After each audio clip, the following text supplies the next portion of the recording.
Andy and I have been all carnivore for a month, and I can't tell you what a relief that is.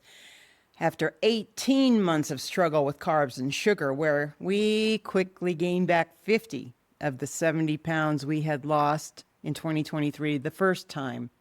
In this video, we're going to share exactly what the first month looked like out of what I call the carb ditch and how we're making sure we never go back again. If you've been trapped on the weight loss roller coaster for decades like we have, this could save you months of frustration. Hi, I'm Sharrell. And I'm Andy. And we're retirees living in the central mountains of Mexico with my service dog, Sebastian. In 2023, we went on the carnivore diet, and man, it was a freaking miracle. Every ache and pain we had disappeared entirely. We felt decades younger. Over 7 months, we were able to slowly taper off all our medications. But one anniversary celebration sent us spiraling back into the carb ditch because we didn't fully understand what kept causing us to fail at every diet out there over and over. We'd hit a new low, celebrate, and bounce right back up the scale. But we think we have figured it out, and that is why we created this channel, to share the answers we learned, keep us accountable, and build a community of people like us, people who don't want food to quietly steal their retirements. We started the year off on fire, like we all do, but by March, we had fallen back in the carb ditch. Starting in May, we regrouped and slowly tapered off carbs and snacks. Oh my God, the withdrawal was brutal. And I have a video where I share how we were so caught off guard. So if you decide to try it, you can avoid some of our mistakes because, man, that sucked. Over the past month, I've lost 6.2 pounds and have around 30 pounds to go. The frustrating thing is that I'm up and down every day. It's not a steady loss, but when I look at the entire month, I see that I'm making progress, and I am really grateful for that. I have, over the past month, eliminated all snacks, mayo, and ketchup because of my fingers trying to get them healed. I lost 5.6 pounds, and I have 27.4 to goal. It's slow, but you know what? I think it's more sustainable this way. And I would say my biggest success this month, well, I think there's actually 3. First, getting on the scale every single day. I made a commitment on a video to do it, and it's kept me honest because I'm out of lie land and fully committed to success.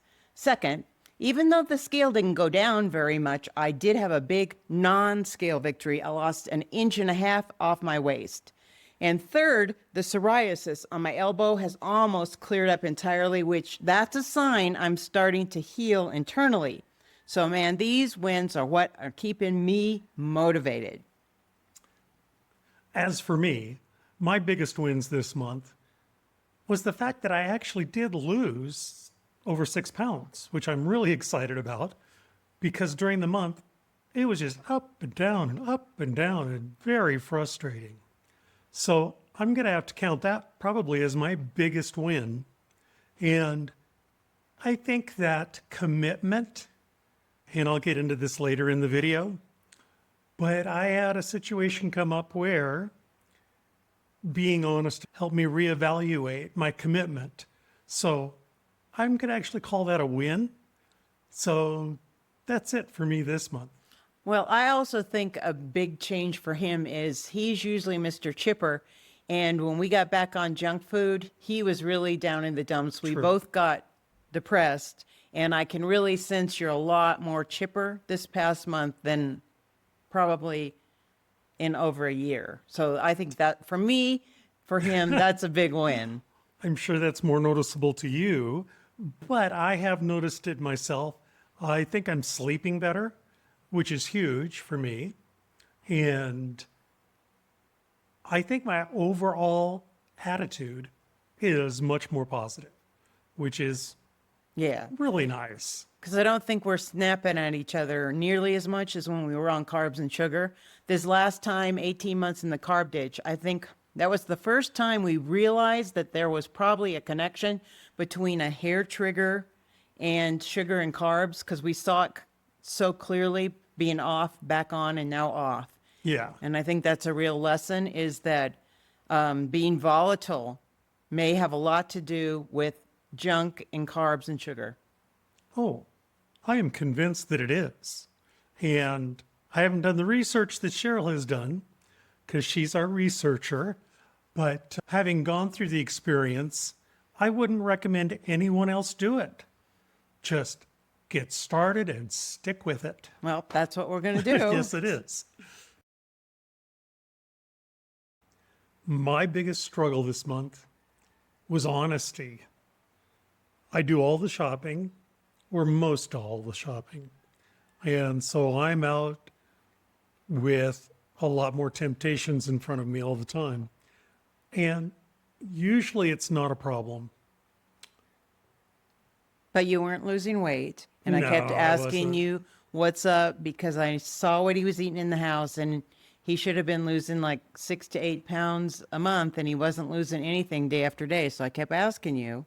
And because I was embarrassed about the fact that I was sneaking food I shouldn't eat, I actually lied about it to Sharrell. And I do feel really ashamed for having done that, but But it's good. I just kept asking and asking, how are you doing it? I can't go out right now. I can barely walk the dog. I have to make sure I don't have any money on me when I go leave the property so that I don't go to the store. And finally, you said, well, I have the same problem. So what's been good about this discussion is shame is a real thing. This is a real challenge. And Yeah. now we have a plan where before he goes out, we have a conversation about commitment Yep.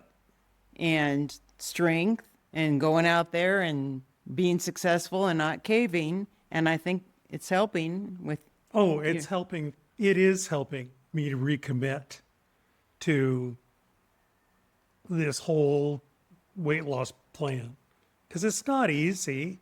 It's an adjustment for anybody. And the benefits that we're already seeing again are so worth it. my biggest struggle started about 10 days ago, which now I understand what it is. It's called oxalate dumping. And I even think some of the withdrawal that we went for 2 months, that was just hell. I think that was part of it, plus the sugar and carb withdrawal.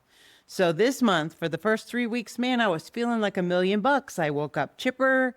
I had thoughts about family walks, about being excited about going out and shooting local footage so we could use it on Yeah. this channel at the market and everything. And then one morning I woke up after an achy night and I was depressed again. I didn't even want to get dressed for the day. Now, by the late afternoon, I was feeling okay, but then that night, my joints and even my arm and leg bones hurt.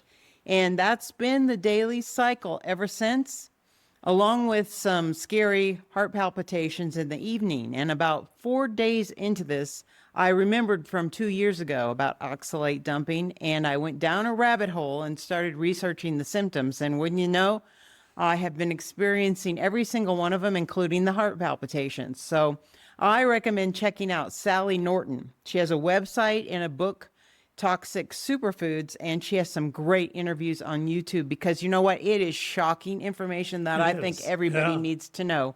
And she even mentioned in one interview that peeling skin on your hands and feet is a symptom.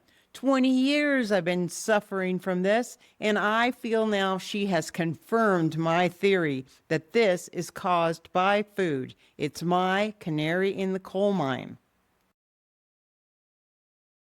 My focus coming up this month is staying clean, being honest about my plan, and supporting Sharrell without slipping up. Commitment really is everything. And I have lipedema and lymphedema, and I don't know how well you can see it, but I didn't wear my compression. And I'm convinced that the toxic sludge in these pockets is the result of not only processed food, but also eating a high oxalate diet. And I'm going to explore that in future videos. In the meantime, to help my lymph system clear out this sludge, I have to start wearing my compression garments on both my arms and my legs every day, which I'll be honest, it's a big challenge because they're hot. And after about 8 hours, I get claustrophobic and I have to rip them off. So my goal this month is to wear them anyway. And we also have a red light, infrared light panel that we've lugged all over Europe and now Mexico. And I need to start using it to see if it helps clear it out.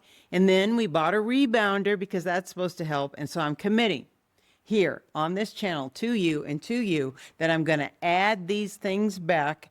And next time around, 4 weeks from now, I'm going to report back on my progress. So that's us for this month. We're on our way to success, and we can feel the certainty. But the key is going to be maintaining it once we reach our goals. Because we've never done that. So be sure and share this video with someone who needs to hear this information. We know we're not the only ones who are at or near retirement trying to figure out why we have spent decades on a weight loss roller coaster. It's time to get off for good. And that's why I also created a free 18-page document I wish I'd had 30 years ago. It's called The Body Warning System Your Doctor Never Taught You. And it's going to help you spot red flags for inflammation, hidden carb addiction, and overlooked conditions like this lymphedema that most doctors miss. So drop checklists in the comments and I will send you the link. Like I said, it's free. And we'd love it if you would join us here so we can all succeed together. And next week, what I'm going to share is tips for those of you that aren't like us, lucky, supporting each other. You're the only one in the house trying to move forward and get off this freaking roller coaster. Or you're the only one in your family who keeps failing over and over, no matter what diet you try. And this idea came from a comment one of our viewers wrote about being in this situation. And I know she is not alone. And if you're still stuck in the carb ditch, check out our playlist because it tracks our journey week by week, showing exactly how we climbed out. Seeing our struggles and our wins could make your climb out a lot easier. So give it a watch. What do you have to lose?